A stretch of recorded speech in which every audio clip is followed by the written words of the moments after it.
Hello, everyone, and welcome to our 8th annual episode. What?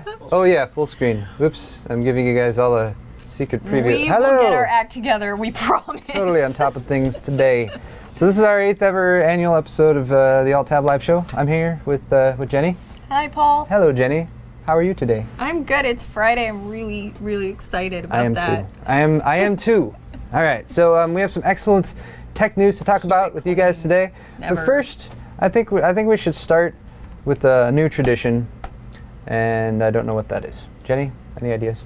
A new tradition? I'm just putting you on the spot. A new tradition? I think we should have a Paul cleans his tradition glasses. of tell us a story, Paul. Tell us a story. Just Maybe flipping it right back to me. story in 10 words. 10 words. I'm sorry, this is too hard. Maybe, yeah, that's really. Okay. A new tradition. Nope, I don't know. All right. Well, the new tradition is to start the show. We'll think about it for the next show. Without a whole lot going on. But thank you all for joining us today. I should say we're live right now. We'll be live again every Friday. Why don't we start with where were you yesterday when I was alone? Oh yeah, that's a good question. For hours. So I don't know if you guys saw Jenny like totally handling the Yolk'd episode yesterday by herself, which was epic. And Tina and Rachel. Tina and Rachel did help a little bit, but I mean, honestly, they didn't do anything. It was all Jenny. No, I'm just kidding. If Tina and Rachel are watching, they're both very helpful. Tina did the editing, and Rachel helped out a lot too. But Joanne was also supposed to be here. She has her face is exploding, I think, was the main issue. We haven't heard the official prognosis yet on Joanne, but she's in good spirits and wishes she was here saying hi to everybody. Explosive face, though. Sweeping the nation, so everyone be careful. Make sure you get your immunizations. But Jenny handled it by herself. She did a great job. But I guess the question, getting back to it, was where the heck was everybody else? So Steve and I, with Kyle and Mr. Lamb was over there. We were across the street here. There's actually a studio across the street, which is way nicer than our studio, which is like a converted office. Yeah. So we rented that out, and we're doing a special project. I don't know how much of the project I'm allowed to tell you guys about. But it's kind of fun. You should be seeing it. It was for Microsoft. It's for Microsoft. Yeah. We're doing a video for Microsoft, and you should be expecting that sometime in the next, I want to say 2 to 3 weeks. But keep your eye out for it, and you'll probably recognize it. I think it's about that long until the actual video goes up. I'm not positive though. We'll tell you more about it later. I think you guys will enjoy it though, and big ups to Kyle because he directed the whole thing, which was really cool. He was like, roll sound and roll camera, and then camera speeds, sound speeds, and he's like, action. And then I was like, and then I said my lines, and very exciting. You had a day where you had to take Kyle seriously. I did have to take him seriously, but no, he did a good job. All the people there on the crew and the set and everything did a fantastic job. They actually finished a half hour early. Yeah, he told me that when he got home. I was really proud. Which was amazing for that kind of shoot. And Steve stepped in kind of last minute to play a very key role, and he did a fantastic job as well. So pats on the back all the way around, and I know we're not giving you guys any actual legitimate information about any of this, but you'll find out soon enough, I suppose. And also, I mean, you can always know that, I guess what I'm trying to say here is that when it comes to our team and stepping up for each other, we always do it, which, Steve stepped up and helped out Kyle and jumped into a role he wasn't expecting to play yesterday. And which is difficult when you've got cameras on you, and especially Kyle took on a massively important project. Lot of things hanging in the balance tied to this project, so we're very happy to see Kyle's success with that. And Paul definitely supporting him, and then me jumping in and doing Yolk'd by myself, which was a little roamery. It was a long day yesterday, but we got through it. Yeah. So, hey Steve, this article about a Google Earth finding a woman trapped on a deserted island for 7 years. Okay, because I got your text first that said don't use this. It's probably fake, like an hour ago. But the actual link just came up like right now. Yeah, we're finding that we've been checking our articles through Snopes more and more these days. Oh yeah, that's important. So we don't know. Somebody might say that they invented a Star Trek style holodeck, and if we presented that to you as fact, as most people take information off of the internet and do, we would be failing as journalists. We're journalists? Wait, yes, of course we are. All right, cool. So let's jump into some tech stories. Why don't we? Okay. Since that is Let's do that. theoretically the point of our show. GDC has been going on this week. It has, without us. Where? We're journalists. No, it's like in the Bay Area, right? No, yeah, but San Francisco. We were gonna go, and then they're like, actually, you're not gonna go, and then I was like, okay, whatever, I don't care. So I might not know where it is, but I know what's going on there. So let's jump to our first story, which is a bunch of stuff about GDC that I looked up. And the first and probably the biggest story, the one you guys might have heard a lot about, this is an article from WCCF Tech, and this is DirectX 12. So what do you all know about APIs, graphics APIs? They're exciting stuff. They are exciting stuff. Graphics APIs, they are there to help you play games. That is true. No, I'm just playing dumb. No, I that's actually true. know a lot more about them than that. And actually, I did an article the last live show I was on when the rumor of DirectX 12, our Isabel. warehouse workers are getting a lunch snack break or something happens. Oh yeah, there about was this time every rumored. day. It was a rumor that DirectX 12 was going to be coming out, and we kind of tossed around the idea of like, what does that mean for Mantle? And, what does it mean for consoles who are hoping to get to use Mantle, or maybe they won't with the AMD APUs that are in them? It's all a huge conundrum, but I suppose every good thing must evolve, and so DirectX 11 is now becoming DirectX 12. Well, they're still separate, but DirectX 12 has been now officially announced by Microsoft. They are working on this. They are going to be coming out with it. The partners that they're working with are AMD, Intel, and NVIDIA, and I guess Qualcomm's on here as well. Maybe for the ARM processors. That's my best guess. Right. But it's kind of cool because really what they're coming around to, and a lot of people have said so far hearing about this, there's a lot of similarities between Mantle. But don't necessarily assume that to mean that it is a rip-off of Mantle. What they're talking about is lower level access to a lot of the computer hardware that you can give the programmers access to when they're building the software. Making that easier makes development time take less, makes your games run smoother and all that good stuff. But it's not necessarily a rip-off of Mantle because NVIDIA revealed this week that they have been working with Microsoft on this for 4 years. So this has been a long time coming. Yes. It's not necessarily, a lot of people said, oh, it's a reaction to Mantle. They're doing this because Mantle came out.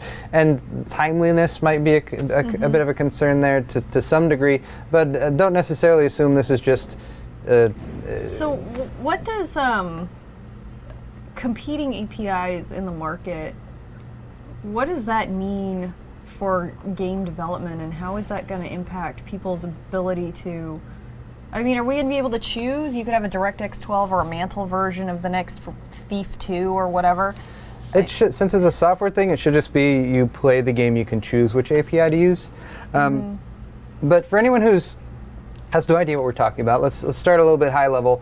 Microsoft's DirectX 12 will improve the utilization of hardware to its maximum potential so that applications get improved performance in gaming, along with the ease of development on the developer's end. That's like the really high level thing to kind of explain what it's doing here. And because there's so many different people involved at this point in time, there's been a lot of announcements at GDC about this that the different people have been talking about. So AMD, for example, had Raja Kaduri up there.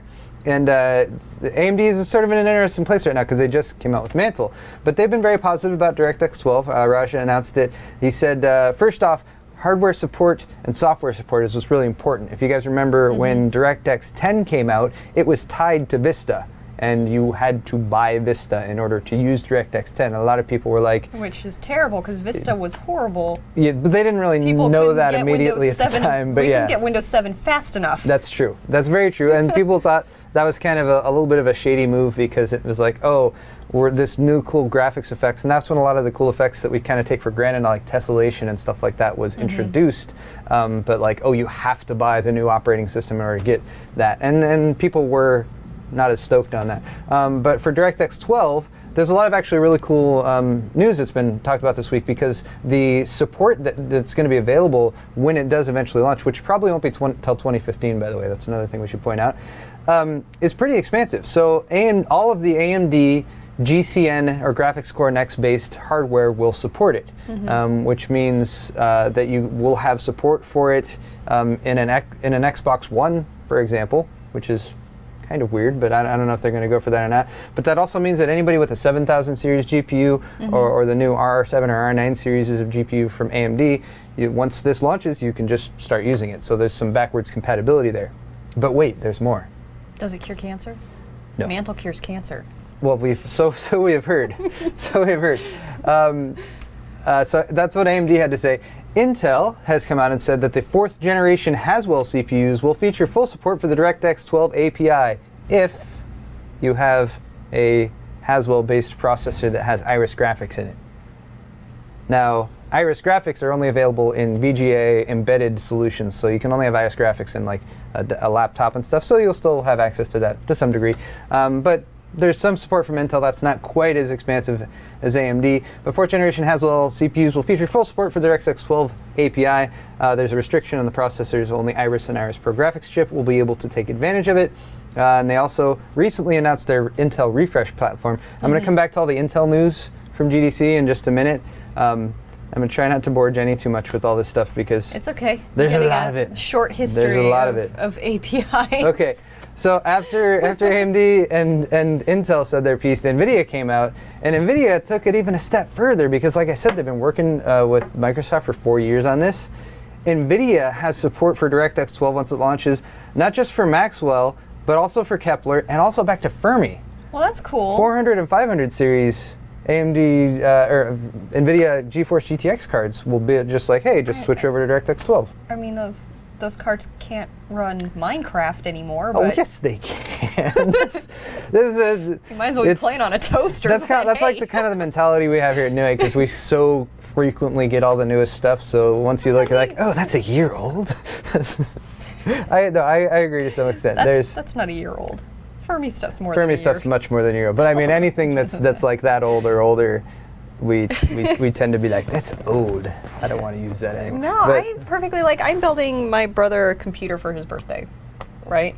Aww. And I'm using a graphics card in his computer that's over a year old because which is cool. It will work perfectly with the rest of the configuration that I'm giving him, and it doesn't need to be, a dream machine to do the type of gaming that he does. That's true. So, I think that we should use the hardware we have for as long as it works for the purposes that we're using it for, because it is expensive to manufacture. It is terrible for our environment to break down.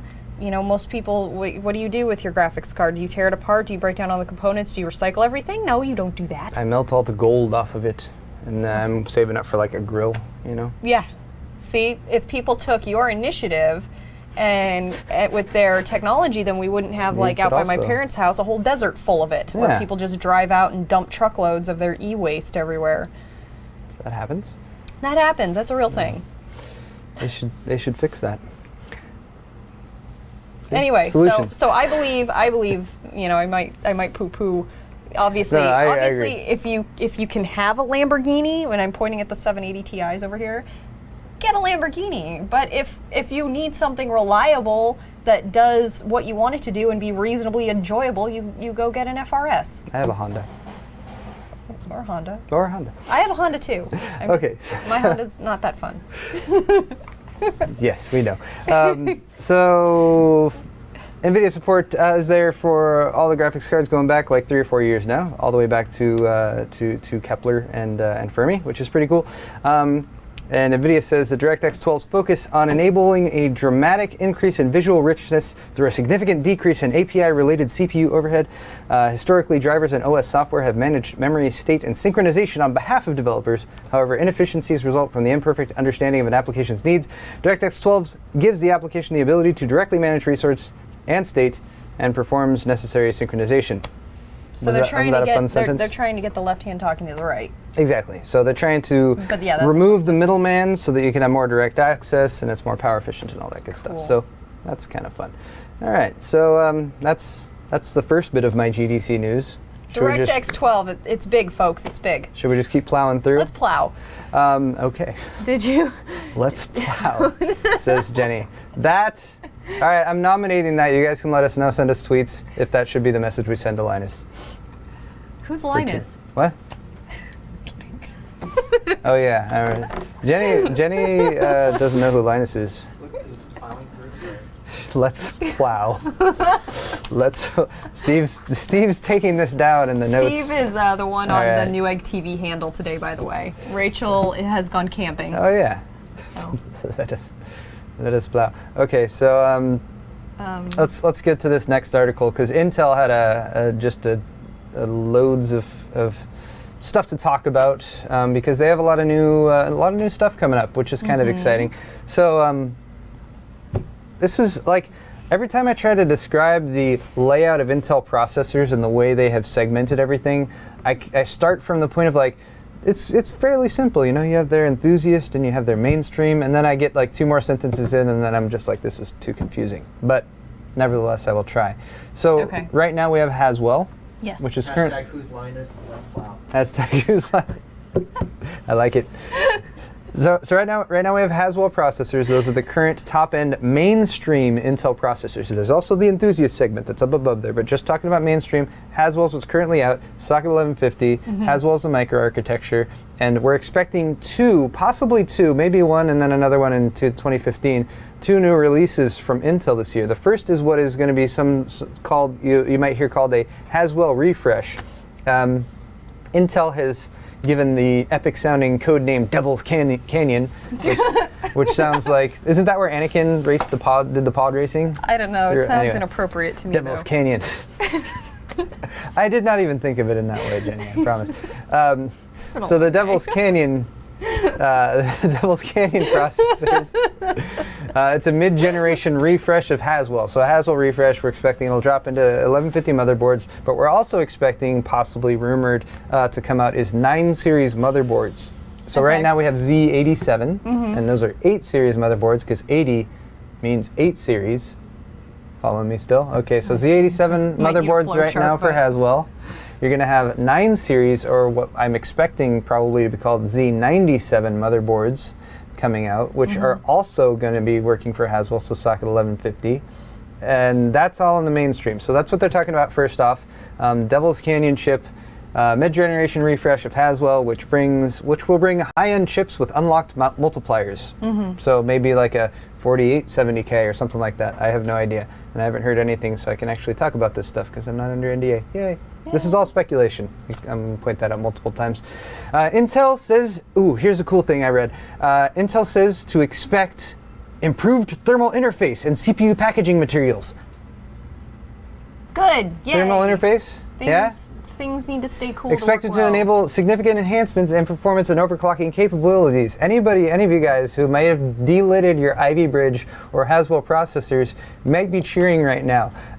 If they go back to the fluxless solder that they used with the Sandy Bridge processors when they first launched, which overclocked like a dream and could also handle really high voltage, that might be really cool. So a Haswell refresh mid-year this year that could possibly, if they go back to an old method or maybe come up with a new method of a better interface between the heat spreader on the processor and the die itself, that could be really cool news. You made a pun. I did. That was completely unintentional. So that's one of their things is Devil's Canyon, so keep an eye out for that one. We also have the nearing of Broadwell. So Broadwell is the next generation of Intel, but actually no, before I get to Broadwell, I wanted to talk about this Bright Side of News article. Is that right? Yes. Okay. There's a lot. I think this is part of that Haswell refresh that we're expecting mid-year, is a new Pentium Anniversary Edition. It's the 20th anniversary of Intel's Pentium processors, which came in, I guess that would be 94. It's 20 years, right? The computer I first surfed the internet on. Oh, was that a Pentium? Had a Pentium in it. I like that was a big deal. I like the Weird Al song, All About the Pentiums. Yeah. That's a good one. Fantastic. Weird Al. We miss him. Biting. I saw him live. Really? Yeah. I bet he puts on a good show. He did. It was very entertaining. So this is a Pentium Anniversary Edition. They're just talking about coming out with kind of a special chip to celebrate this. It's not going to be like a really high-end 4770K replacement or anything like that. It's probably going to be a lower-end dual-core chip, but it's going to be unlocked and it's going to have QuickSync enabled. So Whereas if right now, if you look at the Pentiums, they're like the lowest of the low end. If you go down below the core level, there's little Pentiums that they brand there now. Something that's got a few more chops. Actually, this is something that JJ, like last year sometime, said, I really wish Intel would do this. Come out with a 2-core chip, reasonably priced, unlocked, let you put together like a nice little computer for a reasonable price and overclock it as much as you can and have a lot of fun with it, and you don't have to spend $300 or $500 on an unlocked K-SKU processor. So that's kind of cool. Well, good. They listen to JJ, as everyone should. Everyone should always listen to JJ. But back to Broadwell. Broadwell's another thing they've been talking about. You guys have probably heard about it. That's going to be the successor to Haswell. Still not sure. That they originally rumored was supposed to come out at the end of 2014, but still possibly going to come out at the end of 2014. It's just weird to have this Haswell refresh and then also have Broadwell come out later in the year. Yeah, it's kind of a lot for Intel. We're not used to so much in one go, but that's cool. So the Iris... It really is. So Broadwell is supposed to be unlocked 5th generation core processors with Iris Pro graphics, formerly known as Broadwell K. So this is going to be the 14 nanometer shrink. So they're going to take the existing Haswell, shrink it down to 14 nanometers from, I think it's 22 nanometers right now. And it's also going to have a 122 megabit EDRAM cache built in called Crystalwell, which is going to be L4 cache, which is kind of cool. We'll see how that works out. But there's not even a vague ETA for that. That's all still really, really out there and really unsure about. So that should be coming potentially in the future too. I see Young D404 says bring JJ on the show. I'd love to have JJ on the show. We would love to have JJ on the show. He's like, I feel like JJ is one of those people like they realized that he has all this knowledge, so maybe they're keeping him locked in a room somewhere with like something plugged into his brain so they can just siphon all the knowledge out. And that's where motherboards come from. That's the best I can come up with. The last time JJ was here, we did a live stream with him. That was the last time we did a live build. We did a build with JJ. That was live cool. Build. Actually, that was cool. It's funny that it was when JJ came in that was the least successful build. Neither of us finished our builds. That's funny. It's Him and I were talking so yeah, much. we did keep talking. And I was rambling moderating on. that with Black Lung, and oh yeah, you were sick.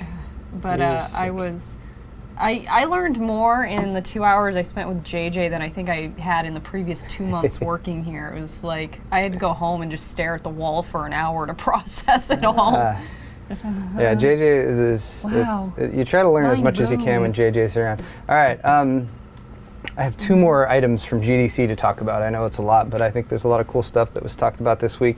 So the last thing is we've been talking all mainstream stuff so far. Enthusiast level has been rolling with the Ivy Bridge E chips like we have in some of the test beds that you might see. Well, at least that one over there is Ivy Bridge E. We're also expecting Haswell E to come out very soon. Possibly, we've heard anything from Q3, Q4 this year. I guess that's about what we've heard. Q3, Q4 this year, maybe. But first off, we're going to get an 8-core version, 8-core, 16 threads, which they've limited to their Xeon chips up till now. Haswell E, so it'll have the Haswell microarchitecture, which is pretty sweet.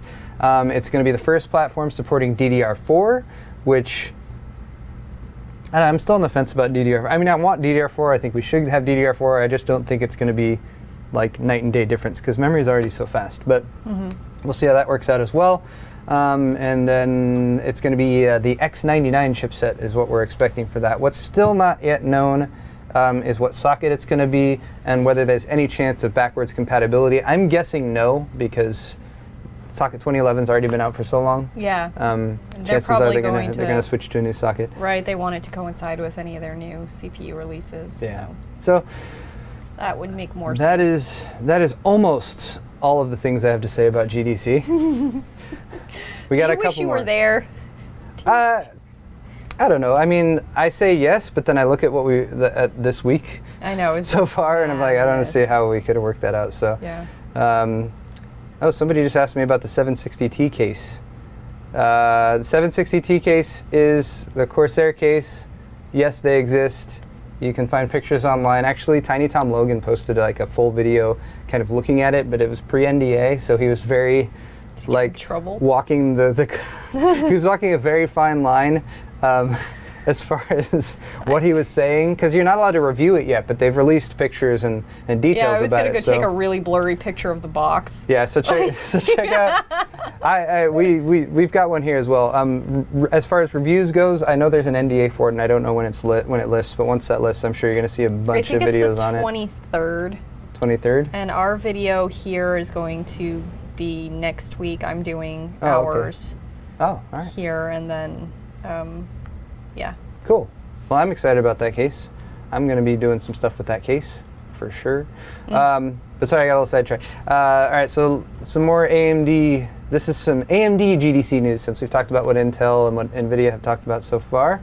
Of course, they talked a little bit about Mantle, so here's a brief bit that Crytek has agreed to shoehorn Mantle into their CryEngine API, into their CryEngine gaming engine, which is pretty cool if you like benchmarking games like Crysis 3. But the big thing here, if you guys weren't aware, the CryEngine is what's going to be used in Star Citizen. Oh, really? Yeah. Oh, I had heard that. So that's pretty cool. Star Citizen stuff. So I'm excited for Star Citizen. Boy, did they really just kill it in their crowdsourcing campaign and they've everything. done a fantastic job. There's a lot of buzz around the game, and I know a lot of you guys are probably looking forward to it too. But if that gives people with AMD GPUs a way to get some increased performance, and again with Mantle, I'm sure you guys have heard stuff about it, but it seems most effective right now when you're CPU limited. When your CPU is underpowered and you have an overpowered GPU, it can give you a really nice boost. So for those situations, for folks who are looking to play Star Citizen, good job Crytek and AMD, but who knows how long it will be before that's actually out. I'm looking at our tweet or our chat for just a second. I think that's Revan's all I did have one other thing. So there was a quick article here, DirectX 12 versus Mantle, in case you guys wanted a little comparison. PC World has this article, if you guys want to check it out. DirectX 12 versus Mantle, comparing PC gaming's software supercharged future. So there's some charts and stuff. Can it run on my existing hardware? So this is talking about hardware support and as far as how far forward and how far back it goes. Right now, to some degree, Mantle has an edge in that you can actually play Mantle games right now. You can play Thief, or you can play Battlefield 4. Yeah. I don't know why I couldn't say Battlefield 4 for a second. Thief or Battlefield 4. DirectX 12 has it's Microsoft. They're huge. They work with everyone. So as far as support goes, they have the benefit that you can, DirectX 12 will be NVIDIA, will be AMD, will be Intel if you game on Intel hardware. That's also sort of one of the advantages. But really what it comes down to right now is DirectX 12 has just been announced and talked about, but really it's a while before it comes out. So yeah, the implementation's going to be getting there will be a little slower. Yeah, but what you were talking about earlier is really like the kind of the same thought I was having. It's weird having these competing options when it comes to APIs, and it's weird that the overlap that AMD has, because they have the consoles and they have their GPUs, and then there's NVIDIA and Intel, and I feel like an API is a little like a good editor. You know, when you watch a film or a TV show or something, the editing shouldn't be obvious to you unless. You know, a good editor will quietly be operating in the background to put things together to the best of their ability, and you know, doing things to help out the performance and enhance the piece as a whole.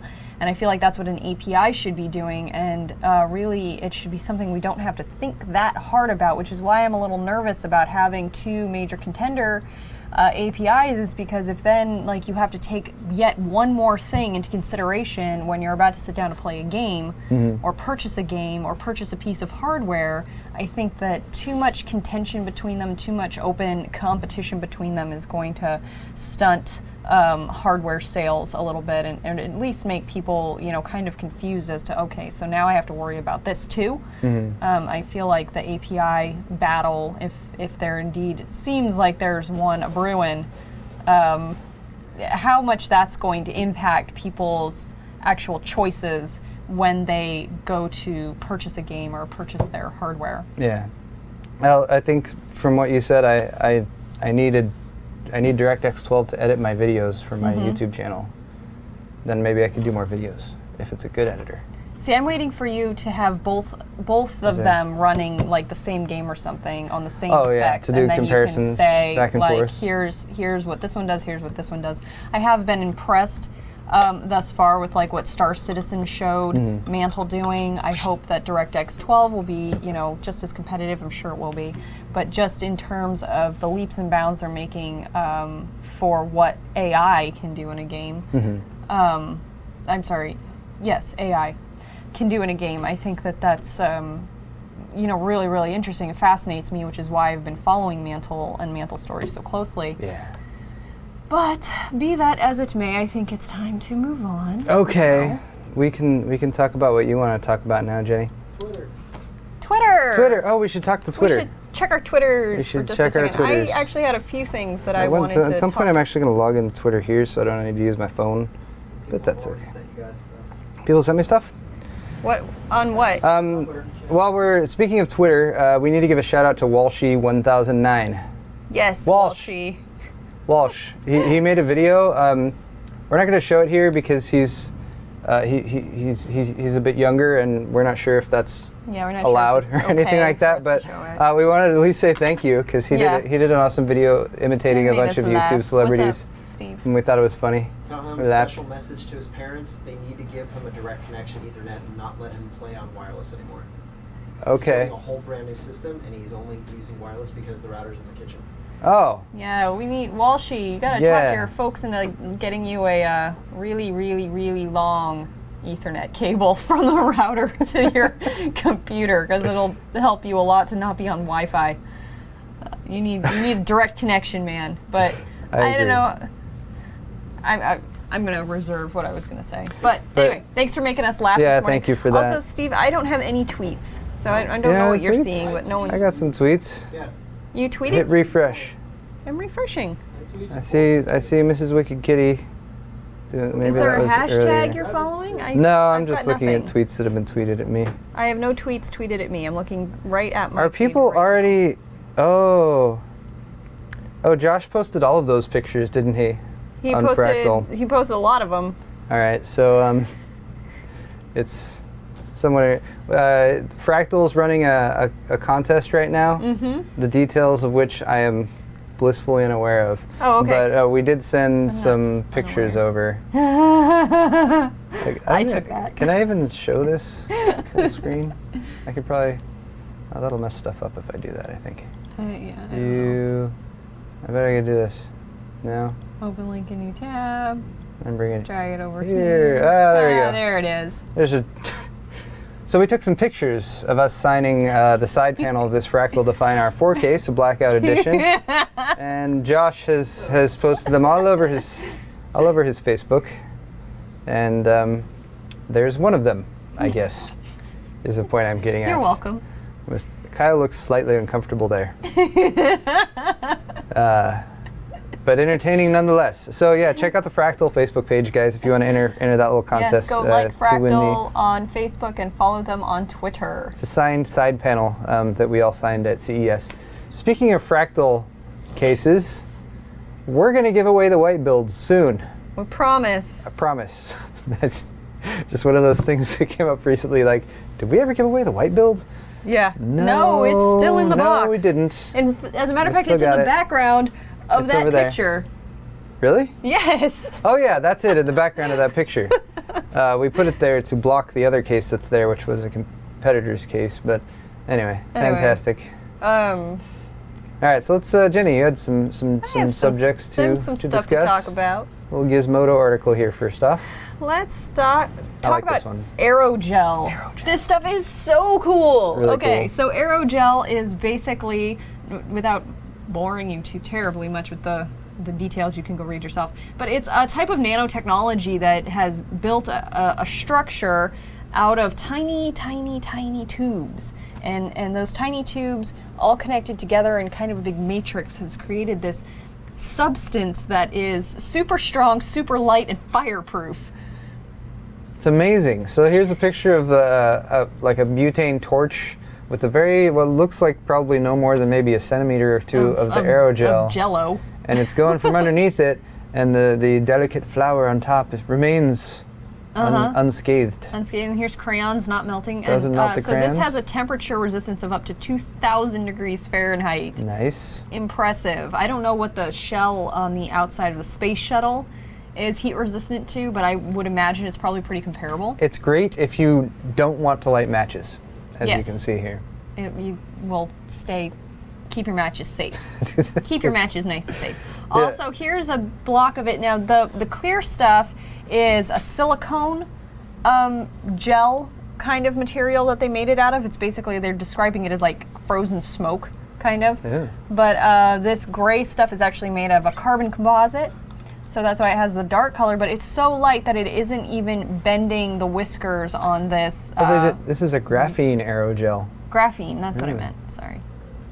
Graphene. I just now noticed that graphene was involved. I like graphene.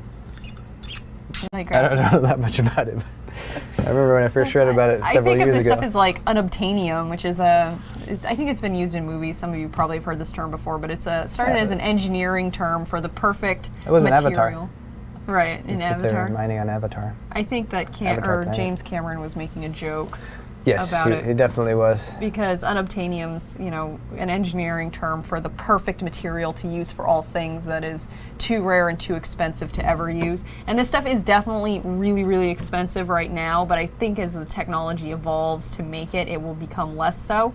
But scroll down, look at it. Here's a brick sitting on a little kind of weird, clear, ghost-looking jello blob of this stuff. This little clear area here at the bottom, you guys can't see my pointer, I don't think. The clear area at the bottom, you still can't see what I'm pointing. The part under the brick. Under the brick, the is ghost. the aerogel, and it's holding up the brick. And it's a 5-pound brick supported by a piece of aerogel that weighs 0.07 ounces. Nice.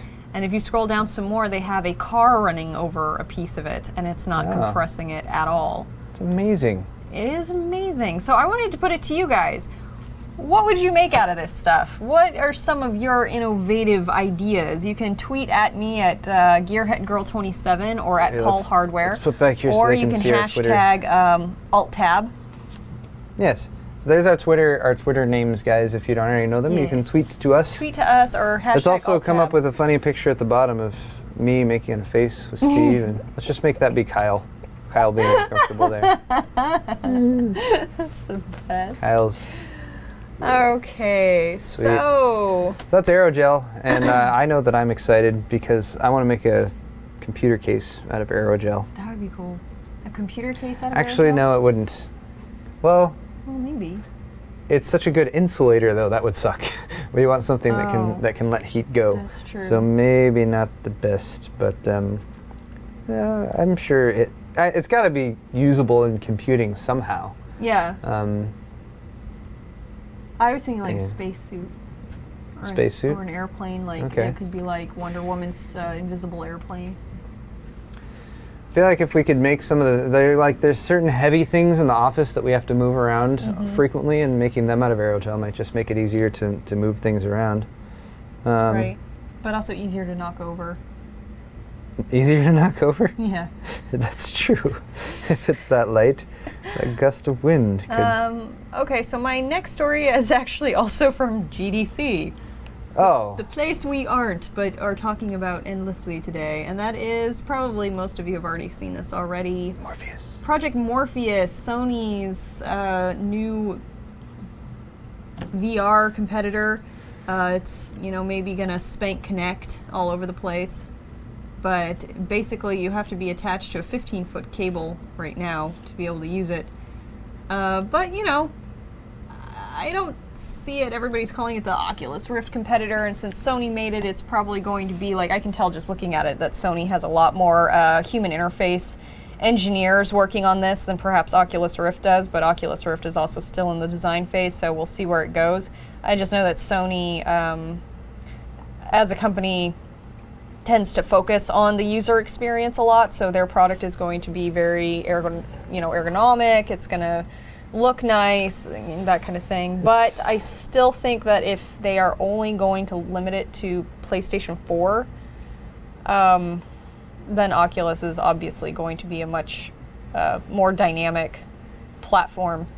I like this from an innovation standpoint because it's bringing something new to gaming, and particularly with consoles, it's expanding that arena, which you tend to have less innovation in the console area. But I mean, honestly, the fact that it's limited to the PlayStation 4 hardware, which was already behind the PC by a fair amount, like right when PlayStation 4 launched, and the field of view is narrower. It's 90-degree field of view instead of 110.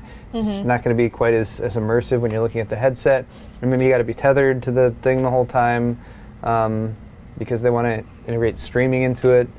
I don't know. I'm kind of meh. Yeah, it's a me.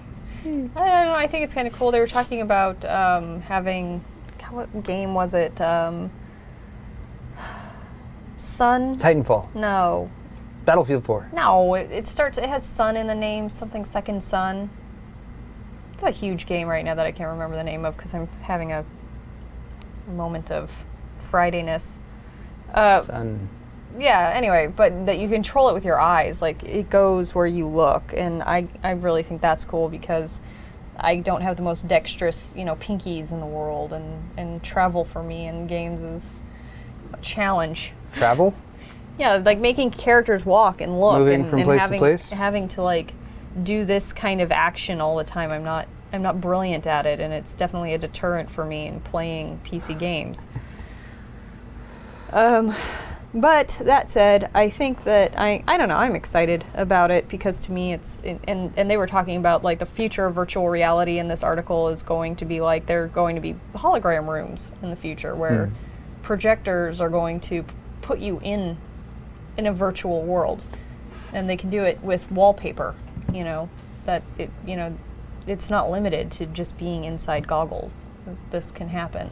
So you're not like the surround house that AMD has, where they put a bunch of like big flat panel TVs all around, and they have this simulation that is in the room, and there's all directional audio coming at you from all directions, and be kind of like that, except experience. For instead of having screens with like just kind of flat images. It's like the whole wall. It'll be projectors onto a surface. And if that surface is curved or, it'll be projected all around you. So the audio will come into play. You'll still need like directional audio to cue you into where you are, but it would be just a lot more dynamic environment because you'll actually be in it as opposed to it being kind of shown to you, I suppose. That sounds cool. I'll do that. They compared it to like the hologram room on Star Trek. The holodeck? Holodeck? Oh, yeah. yes. I don't think we're never going to have the holodeck because on the holodeck everything was solid. We could have the holodeck. But the people were like solid and stuff. You were actually like, well, you could, how else can all they? of the senses how were else can they engaged. come to life and escape the holodeck and terrorize the rest of the crew of the Enterprise? Yeah, I always thought those episodes were a little ridiculous. I never bought that stuff. Oh, those are the best. They were good. The holodeck but it was episodes. Like, really? You can't just unplug the holodeck? Like where Worf's son Holodeck goes in unlock. there, and there's like the dude who keeps juggling, and the other dude in the bubble with the bubble face, and he learns that friendship is important. Yeah, that was one of those like weird standalone episodes. Moriarty. What? Dr. Moriarty. Moriarty. Yeah. Dr. Moriarty? Yeah. Oh yeah. And Mark Twain did it once too, and that's where the actor who played Mark Data Twain. was also Mark Twain in that episode. Oh really? It was really good. Brent Spiner was. Yeah, Brent was- Spiner. I don't recall that. Actually that sounds familiar now, but my wife is actually a much bigger Star Trek fan than I am, so Okay. she would probably know the answer to that one. Anyway, Okay, moving along. moving right along. You're getting slightly distracted here. All right, Jenny. Your next story is about this awesome app. This that silly app. I think you're going to be the first one to download this one, right? Possibly. Cloak. Cloak. Well, no, because this only works for people who, for whatever reason, have trouble deleting those they don't want contact with off of their social media. I don't have that problem. If I don't want you in my life, I don't want you in my social media, you're gone. You're gone that day. I don't Get out. mess around with that stuff. Pack your bags. But for those more, passive-aggressive types who, don't want to, upset people. If you don't want to hurt people's Don't feelings. want to hurt people's feelings, you get this app. It's called Cloak, and what it does is it uses data collected from your Facebook, your Instagram, and your Twitter, and your contacts and emails and stuff like that to triangulate the position of people that you don't want to run into, and then tells you where they most likely are on a map.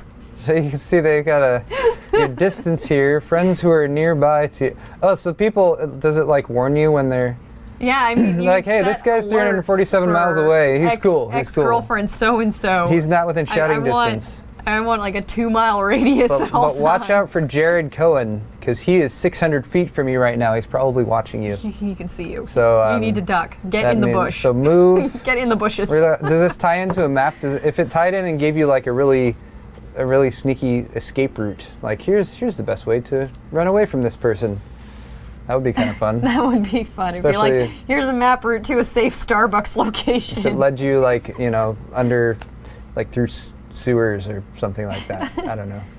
That could be cool. Yeah. But hey. I'm way too liberal with my delete and block to, Yeah, to so- ever make use of something like this. But maybe I'll stop doing that. Maybe I'll And now you just have Cloak. keep people around. I'll have Cloak. Now They you, can tell now me you, when to now instead of deleting them, you can still pretend to be their friend while actually avoiding them every actively possible, avoiding them physically. every chance that you get. All right. All right. Well, Cool. there's a tie-in article I found to this, and that is how your tweets reveal your home location. What? And so Impossible. basically, this probably shouldn't be too surprising. It's tracking where you send your tweets from based on like the IS or the IP address of whatever you're logged into. So if I'm using the Wi-Fi okay. at work and I tweet from work, it'll collect that data and then collect the data of my home router and then kind of use that information to determine, well, she tweets 80% of the time from this place or 20% of the time from this place. This is most likely her home. I haven't read this article yet, but I just got to the second paragraph, and it says that, for instance, tweeting locations in 2007, 4 Apache helicopters belonging to the U.S. Army were destroyed by mortars in Iraq when insurgents worked out the location using geotagged images published by American soldiers. Yep. That's That important. is- So I don't put the geotagging on my Twitter. People shouldn't be able to see where I'm tweeting from. But is this saying that even with that off, it can still use your IP address to locate Yeah. you? Oh, that's stupid.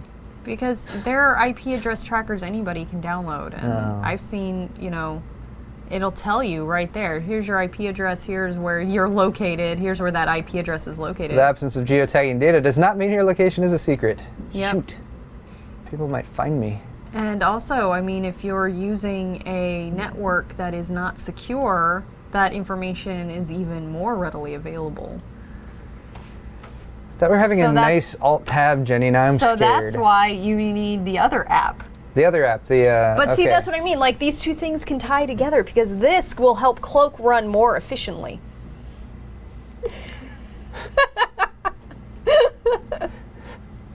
I want to make another. So then my question is, how did they get the cloaking technology from the Klingons? I'm sorry, I had to say that. I don't know why, but it's terrible. I probably should have just said it. Rather See, what I'm seeing laughing at my is what joke I'm going to first. have to do is I'm going to have to go out and make a social media account for all of the people I don't ever want to be in touch with, Mm-hmm. and friend them all, and follow them all, or get them all to follow me on Twitter, and then download Cloak, and then I can avoid people. Modern technology. Modern That's technology, fantastic. making relationships more easily managed. That's excellent. Making relationships All right, we're rather. gonna. Hey, Come on, stop trying to hit me and hit me. What are you What? doing, That Steve? was the link I wanted to play earlier when we were talking about Project Morpheus and it failed. oh, Steve, adding a bit of a soundbite to the story we were talking about 15 minutes ago. Excellent. Excellent. All right. Okay. We got another one here from Jenny. This is. Oh no, I was going to put to our viewers one Oh. more thing about that. Okay. What are some things about social media that bug you guys?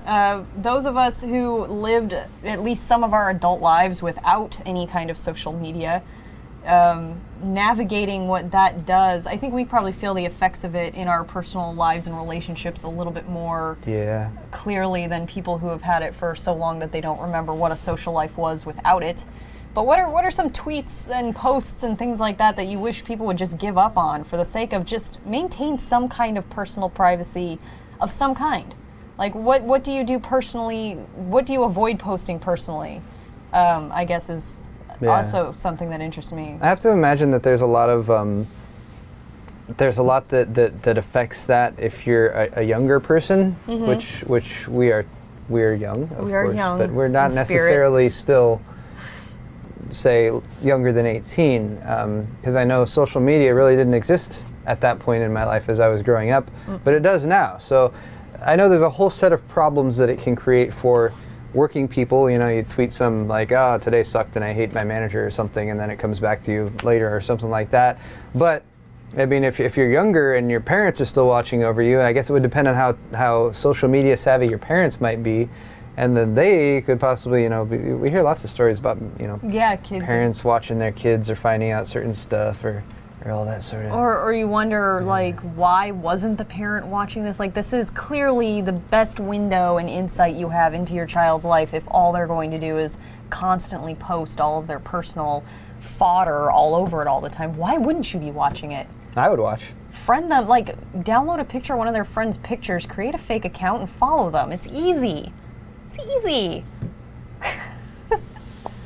I don't know how many younger people we have watching this episode, but you're probably glad that Jenny's not your mom. Yeah, you are. Okay.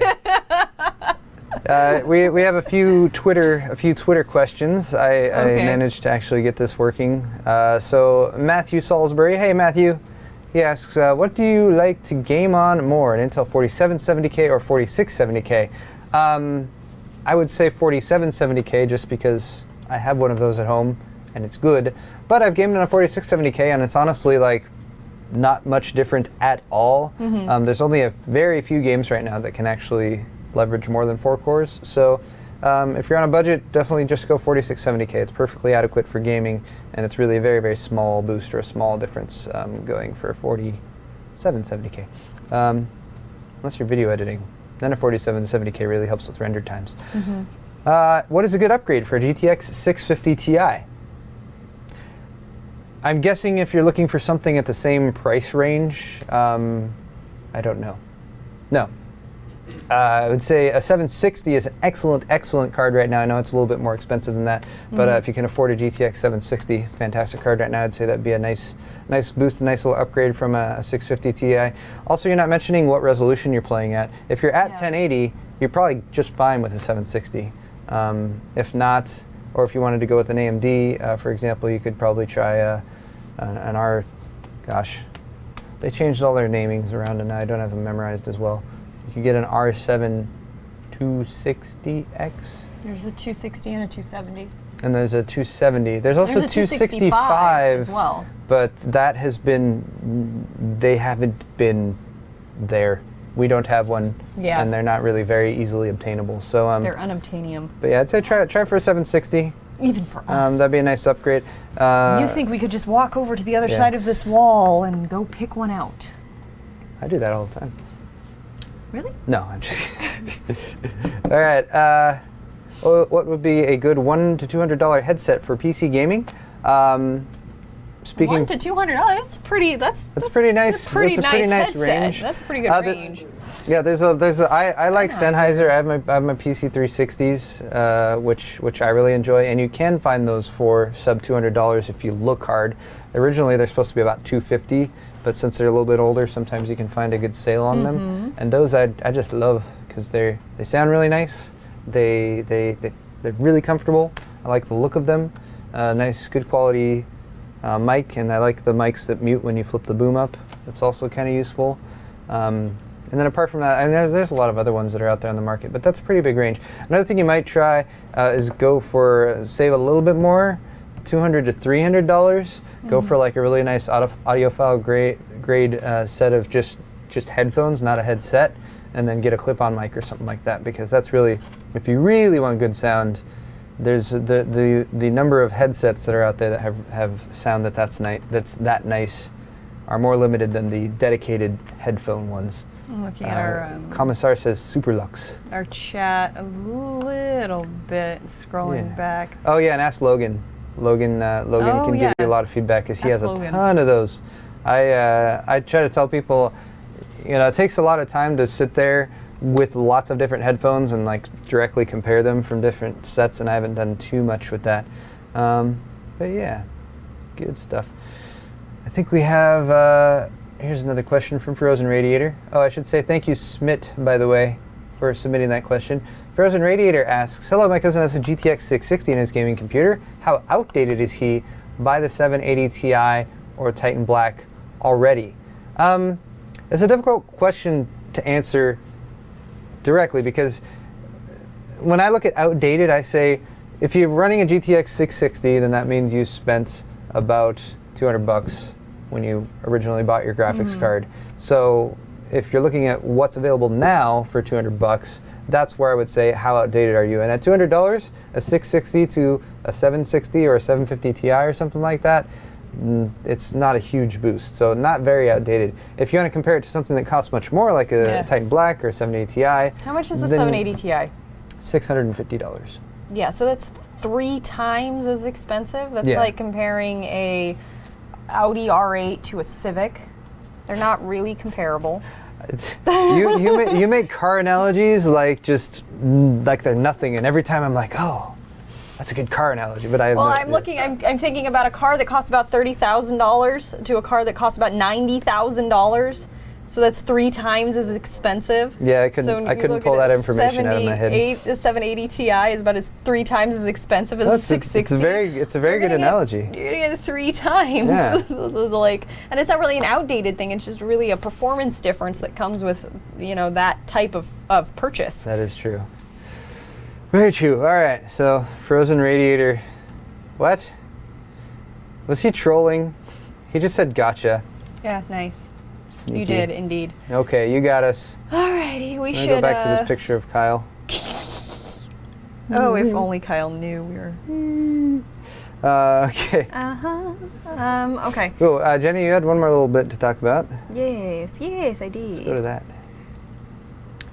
A little BGR article about cord cutters. Cord cutters. Oh, I brought this up because we've been talking a lot about net neutrality, and Indeed. Netflix has gone to bat against the ISPs who want to charge Netflix users more because people are streaming more because House of Cards is amazing. Anyway, that said, good content. I found that pay TV providers lost subscribers for the first time ever in 2013. First time ever they have lost paid subscribers. That's awesome. And I think that's amazing. I haven't paid for television since 2008. Really? Yes, I'm an early adopter of the Cut the Cord. Very nice. And that's because they canceled Sarah Connor Chronicles.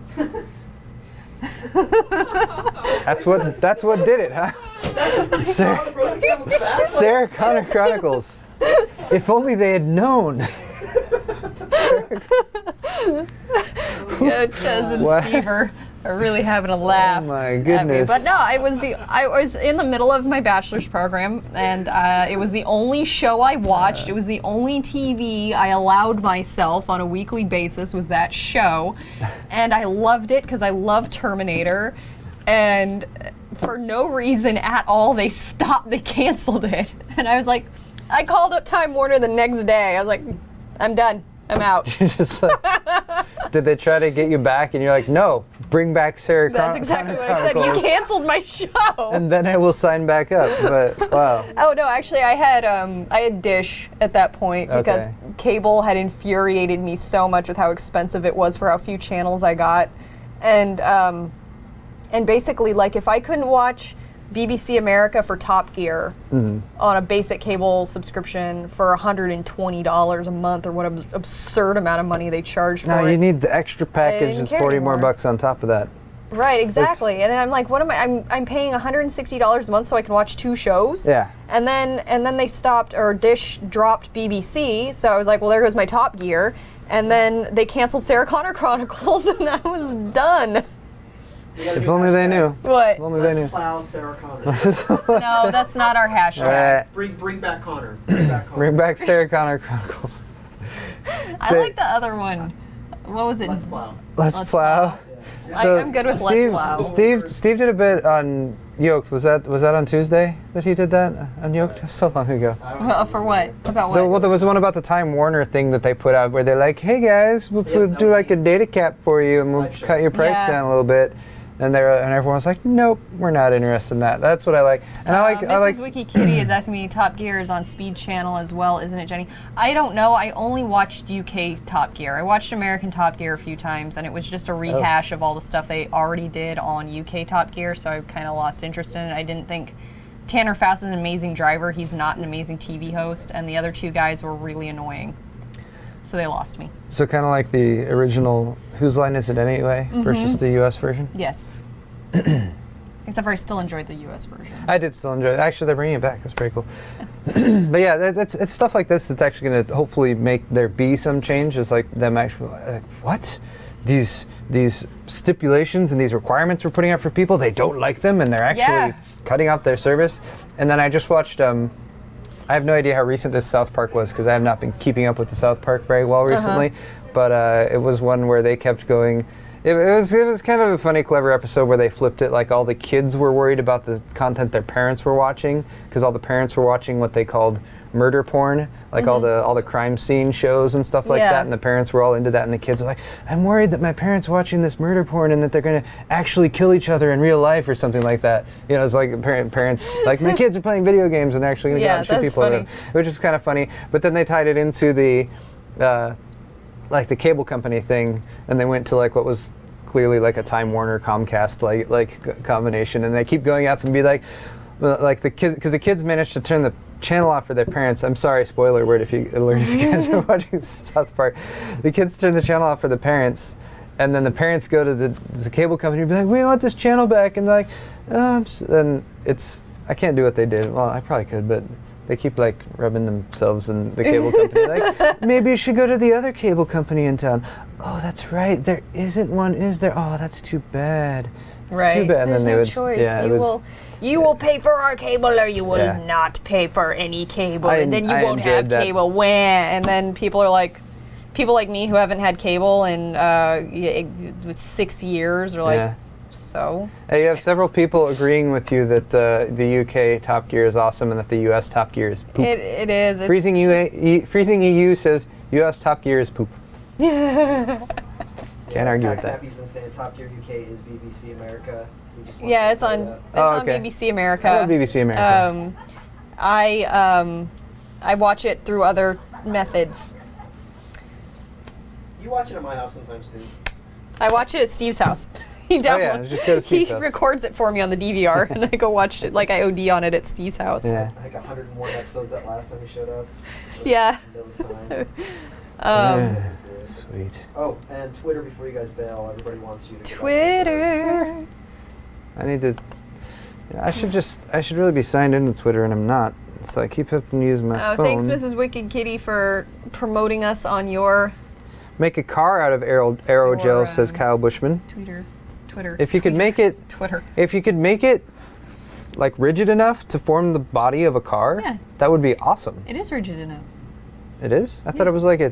I guess there's different ways you can make it into different substances, but that'd be super sweet. It would be so light, and then it would just fly away. Like, how would you keep it on the ground at speed? The game is Infamous Second Son. That's exactly what it was. Infamous Second Son. Thank you. I had a brain fart. That was Alex at Contemputech. Yes. Thank you, Alex. That's exactly. Thank you, I Kyle told you Bushman. Second Son's something. Red Warcube says he loves the Win 8 phones. You love the Win cool. 8 phones? Mrs. Wicked Kitty has been saying lots of stuff to us today, and thank you for all of the things you have said. Thank you. They've been all over the place, so I'm just giving a generic thank you to Mrs. Wicked Kitty. Or what the deal Have you been favoriting anything? Or you mean you're not seeing anything right there? Nope. Go to notifications. Okay. See if people have said things to you. I'm looking to get a new GPU. I have a price of $200 to $300. I'm gaming on 1080. Please help. I would say go with a GTX 770 is too expensive. A GTX 760 if you want NVIDIA, or go with the R9 280. Gosh, I'm so out of it when it comes to GPU pricing. How much is the 280? Did the price come back down yet? I just want to look it up right now. Bitcoin, but I thought they dropped back down a bit. Yeah, we heard that they were going to. And Frozen Radiator was not trolling. Okay, we're not mad at you anymore. He said he meant that he understood what you were explaining. Okay, cool. 360 for a 280. Which is that's 360? 360. Oh, then a 270X. Okay. Wait, is there an X version of the 270? From Mr. Fluffyman 212 asks if he sends us a computer case, would we sign it for him? A computer case? Yeah. Like door, I think. Yeah, send us a panel. Yeah, if you send the side panel, we might be able to do something like that. Send a side panel. We'll even get Chezz to sign it. We'll even Chezz sign it. But you can go win one right now from Fractal. If you guys go like their Facebook and follow them on Twitter, you will see the rules of winning the case signed by all of the tech tubers at CES. Most of us signed it at CES. Some of us signed it here. Did Josh say he was going to give us the cash in person, or was he going to send us like a cashier's check? I already got my money. Really? I have to follow up with that. Anyway. Benjamin Bird Nedwala at Nedwala says he's looking to upgrade from dual 7850s to dual GTX. I blew a bubble. Dual GTX 780. Wait, 780s or 780? Dual GTX 780s. He's got a 750 watt PSU. That's you're probably fine, especially if it's a decent, like a good brand and well built. You're probably fine with 750.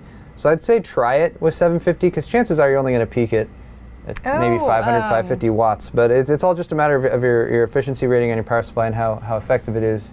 And Willie Garcia suggests making a phone case out of the aerogel. oh, that'd be cool. That is really a good idea. Especially like if you're. Would that insulate your phone though and keep it from like cooling off if it's getting too hot? I don't know. It's That could be a concern. fireproof, but that doesn't mean that fireproof. it is over insulating. Huh. That would be cool though. Yeah, that would definitely keep it from getting damaged. I like that idea. I think I can get a new phone again in no, actually it's not till later this year. Dang it. I want to get the. Maybe I could talk someone into sending me a new phone. I don't do many phone reviews though. It doesn't. Okay. Any more questions? We're over time here, but there's lots of questions, so I want to keep answering them. Put it in the chat. I'm trying to put it in the shared document at the top. You have?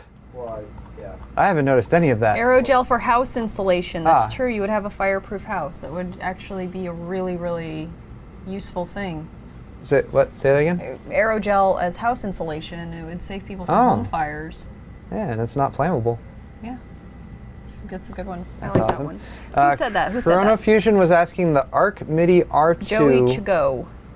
Or I don't understand this question, job. Steve. The Arc MIDI R2 or exact bettered version of it?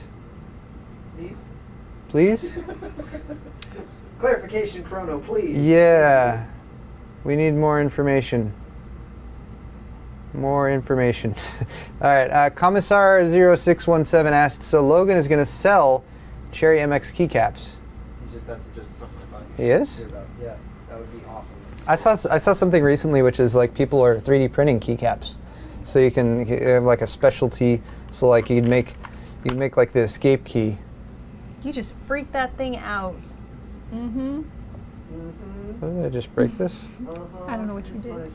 All the girls walk around like this. Oh no, this is Ravenstig asked. This is one of the older knowledge- Corsair keyboards that uses rubber dome caps for the top ones. I just pulled it off like it was a cherry switch. Here, that one worked. I don't want to put it back on. I might hit escape and kill the stream. That could be dangerous. It's not broken. Anyway, you take your key cap off and you get one that's like.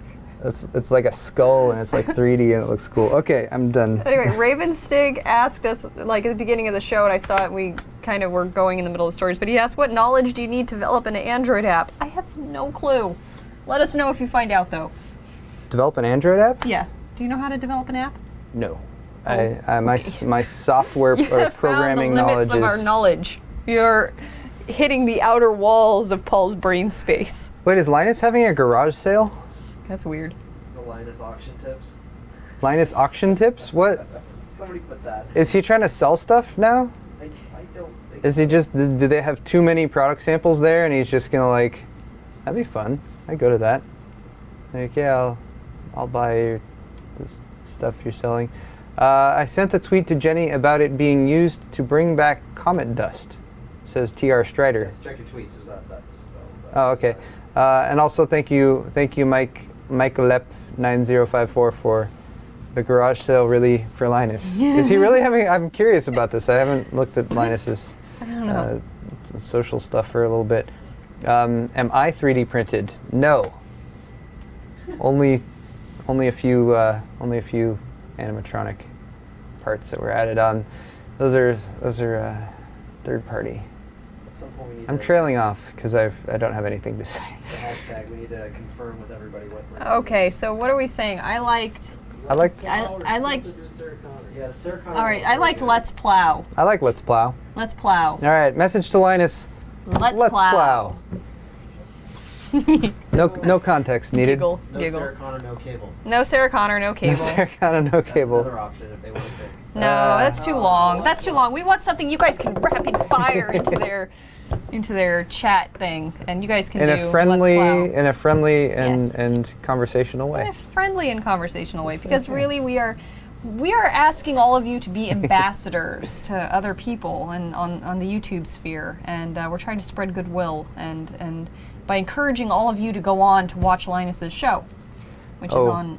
People were begging. So Chrono Fusion says people were begging Linus and Luke to sell SSDs on the show, and they refused. Well, there's some legal ramifications. Yeah, it's kind of behind hard for us to do selling that type like of that, stuff, but, actually. Like, I let's can't be plow like, through the this Wayne pen, how much for this pen? $1 for this pen? I can't even see you guys raising your hands. It's difficult. Well, they'd post in Twitch chat. In the chat. It'd be easy to moderate, and Oh, really? yeah, there's no possibility that anything could go wrong. To do this and the Twitter and it's. Anyway, Goodness. All right. I think it's time we should let you all think we get should, on with your yes. Fridays.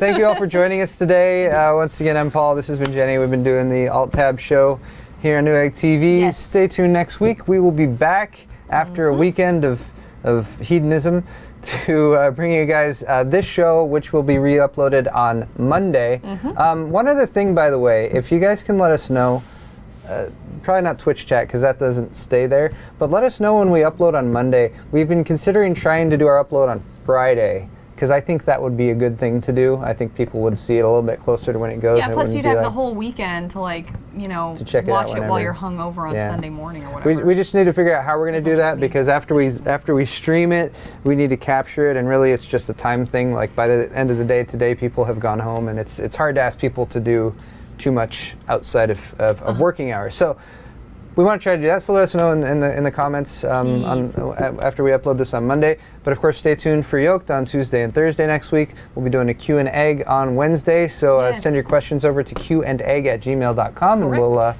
answer them as best we can.